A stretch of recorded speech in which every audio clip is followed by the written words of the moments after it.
இந்த சேனல் உங்களுக்கு பிடிச்சிருந்துச்சுன்னா கீழே ரெட் கலரில் சப்ஸ்கிரைப் பட்டன் இருக்கும், அதை கிளிக் பண்ணுங்கள். கூடவே பெல் சிம்பல் ஒன்று வரும், அதையும் கிளிக் பண்ணுங்கள். எங்களோட வீடியோக்கள் அடுத்தடுத்து உங்களை வந்து சேரும்.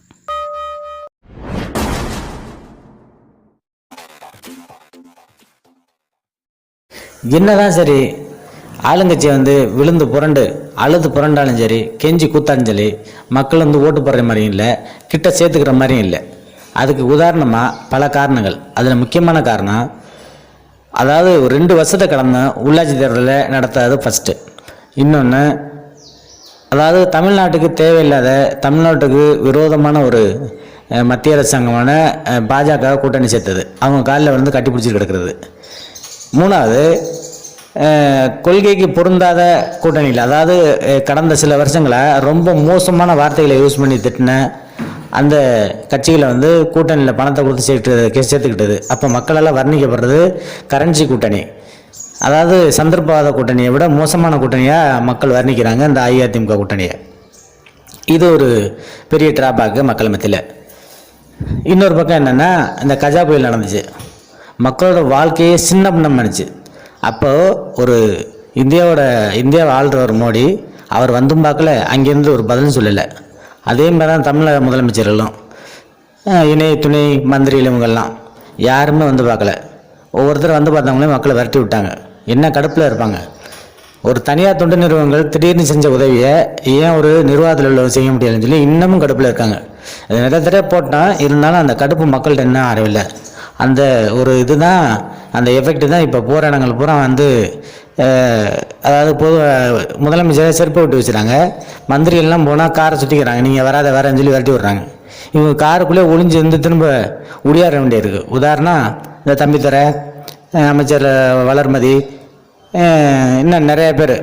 இன்னொருத்தர் அதாவது இந்த 100 நாள் வேலை திட்டத்தில் போய் ஓட்டு கேட்டிருக்காரு. நாங்கள் அதை செஞ்சோம் இதை செஞ்சோம், 1000 கொடுத்தா 2000 கொடுத்தோம்.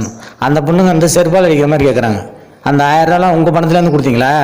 நாங்கள் வரி கட்டுறோம், என்னென்னமோ வரியெல்லாம் பிடிச்சிக்கிட்டீங்க, அந்த வரியை தான், அதாவது அதில் ஒரு 1% கூட எங்களுக்கு இன்னும் திரும்பி வரல. நீங்கள் நிற்க ஓடுங்கன்னு சொல்லி மதிக்க கூட இல்லை, அவங்க பாட்டில் உட்காந்து இட்டு சொல்கிறாங்க. ஆக ஆளுங்கட்சியில் இருக்கவங்கள ஒரு துரும்பாக கூட மதிக்கலை.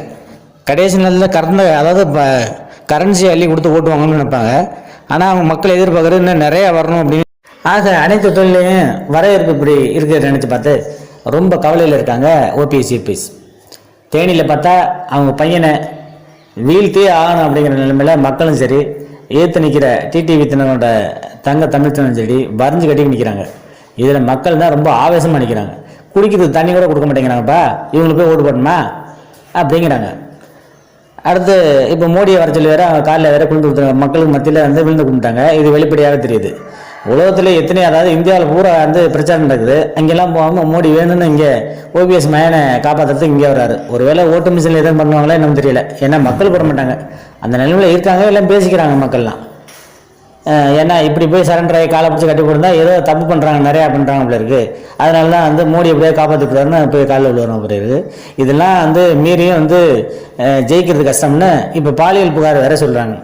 அதாவது ஒரு பொம்பளை பிள்ளை மான வெக்கார் சூடு சோர்லாம் ஒருத்தன்ட்ட போய் படுப்பாங்கன்னா 4 வருஷம் கழிச்சு அவங்க புகார் கொடுப்பாங்க. அதுவும் இருக்கிற எல்லாரையும் சேர்ந்து ஒரு கட்சி ஆஃபீஸுக்கு போனால் அங்கே என்னை அவங்க கூப்பிட்டாங்க, இவங்க கூப்பிட்டாங்க, அவங்க அப்போ கூப்பிட்டாங்க, இவங்க இப்போ கூப்பிட்டாங்க அப்படின்னு புகார் எழுதி வாங்கிட்டு அதை மிரட்டுறது. இந்த வேலை தான் நம்ம அமமுகவிட்ட ஆகாத போல இருக்குது. ஏன்னா ஏற்கனவே எல்லாரோட வீடியோவும் அந்தரங்கமும் வெற்றி வேலைகள் நிறைய இருக்கு போல இருக்குது. அவர் சொன்னால் வெளியிட்டுருவார், அப்படி தான் இப்போவும் சொல்கிறாரு. அதாவது முக்கியமான ஒரு விவிஐபியோட, அதாவது அஇஅதிமுக விவிஐபியோட அந்த பாலியல் வீடியோ ரொம்ப ஹெச்டி பிரிண்டில் வச்சுருக்காராம். கண்டிப்பாக இன்னும் 2-3 நாளில் ரிலீஸ் பண்ணுறேன்னு சொல்லுவார். சரியான நேரத்தில் அந்த படத்தை நான் ரிலீஸ் பண்ணுவேன். தேவையில்லாமல் எங்களை சிந்திக்கிட்டு இருக்காங்க. அதாவது மன சொத்து சில பேர் இப்போ உடலுறவு இல்லாமல் யார் இருக்காங்க, எல்லாருமே இருக்காங்க. அதை கொச்சைப்படுத்தி 4 வருஷம் கழிச்சு ஒருத்தி ரிப்போர்ட் கொடுக்குறான்னா அவள் பச்சை இப்படியாக தான் இருப்பாள். அதனால் நாங்கள் எடுத்து வச்சிருக்கிறது விவிஐபியோட முக்கியமான வீடியோ ஹெச்டி பிரிண்டில் இருக்குது, விடுறோமா இல்லையான்னு பாருங்கள் அப்படின்னு மிரட்டுறாரு. ஆக அவர் சொன்னால் வெளியிட்டுருவார். ஏற்கனவே நிறைய அப்படி தான் முக்கியமான வீடியோலாம் வெளியிட்டிருக்காரு. தமிழ்நாடே பரபரப்பாக கிடந்துச்சு. வெற்றியோட இந்த அறிவிப்பை பார்த்துட்டு ஆளுங்கட்சியில் உள்ளவங்களுக்கு அள்ளு விட்டு போய் கிடக்கு. ஏன் டிஎம்கேல உள்ளவங்களும் அள்ளு விட்டு போயிருக்கு. ஏற்கனவே தலைவர்லாம் செய்தி வாசிக்கிறவங்கெல்லாம் பிடிச்சி கையை பிடிச்சி எழுத்தவங்க தானே. தெருவுக்கு ரோட்டு பிடிச்சி இழுத்துக்கிட்டு வந்தானே. யார் கையில் குற்றச்சாட்டு இல்லை. பணத்துக்கு ஒரு பொம்பளை வந்து பணத்துக்கு தேவைப்படும், அப்போ வந்து வசதியால் உள்ள ஒருத்தன்ட்ட தேடி போக வேண்டியது. அது 5 வருஷம் 10 வருஷம் கழிச்சு அதை வந்து புகாரை வந்து கொடுக்க வேண்டியது, எழுதி வாங்க வேண்டியது. அதாவது ஏற்கனவே பொள்ளாச்சியில் சின்ன சின்ன அதாவது ஏடிஎம்கேல வந்து பதவியில் உள்ள பசங்க ஒரு இளம் பெண்களை கல்யாண பொண்ணுங்கள்லாம் ஏமாற்றி கொண்டாந்து கற்பழித்து அதை வீடியோ விட்டாங்க. அதை தண்டனை கொடுங்கடா, அதுக்கு நல்ல தண்டனை வாங்கி கொடுங்க அப்படின்னா அதை விட்டுற வேண்டியது. இன்னொருத்தர் வந்து ஒரு அமைச்சருக்கு குழந்தையே பிறந்துருச்சு, அது வீடியோ அதாவது ஆடியோ ஆதாரமும் இருக்குது, அதுக்கு நடவடிக்கை இல்லை. இங்கிட்ட என்னன்னா 5 வருஷத்துக்கு முன்னாடி ஒரு பத்தினி போய் அவர் ஏன் கூட படுத்தார், இன்னொருத்தரை படுக்க சொன்னார்னு சொல்லி இப்போ எழுதி வாங்கினா மக்கள் வந்து ரொம்ப நகைச்சுவையாக பார்க்குறாங்க இந்த மாதிரி மேட்ரு. அதில் கடுப்பாகி போய் தான் வெற்றிவேலு முக்கியமான ஆளோட ஹெச்டி பிரிண்ட் பாலியல் வீடியோ அப்படியே இருக்குது, அதை வெளியிடுவோம் அப்படின்னு சொல்கிறாரு. அவர் சொன்னால் உண்மையாக தான் பாருங்க, யார் மானம் காற்றுல பிறக்க போதோ. இந்த சேனல் உங்களுக்கு பிடிச்சிருச்சுன்னா சப்ஸ்கிரைப் பண்ணுங்கள், லைக் பண்ணுங்கள், ஷேர் பண்ணுங்கள். உங்களோட கருத்துக்களை கீழே உள்ள கமெண்ட் பாக்ஸில் கமெண்ட் பண்ணுங்கள்.